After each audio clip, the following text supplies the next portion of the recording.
রাজধানীতে ভূমিকম্পে ভবন ধসে স্যার সালিমুল্লাহ মেডিকেল কলেজের ৫২তম ব্যাচের শিক্ষার্থী রাফিউল ইসলামের মৃত্যু হয়েছে।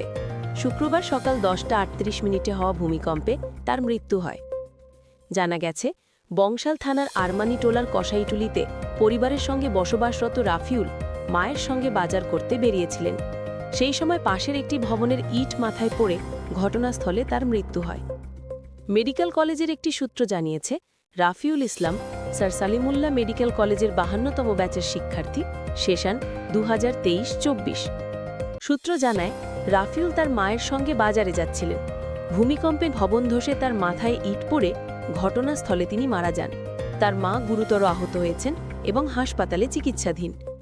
প্রত্যক্ষদর্শীরা জানান, ভূমিকম্প শুরুর সঙ্গে সঙ্গে আশপাশের ভবন কাঁপতে থাকে। আরমানিটোলার কসাইটুলি এলাকার একটি পুরনো ভবনের অংশ ভেঙে নিচে পড়লে রাফিউল সহ ৩ জন মারা যান। অন্য দুজনের পরিচয় এখনও নিশ্চিত করা যায়নি। ঘটনার পর স্থানীয়রা উদ্ধার কাজে এগিয়ে আসে। নিহতদের লাশ উদ্ধার করে হাসপাতাল মর্গে পাঠানো হয়েছে।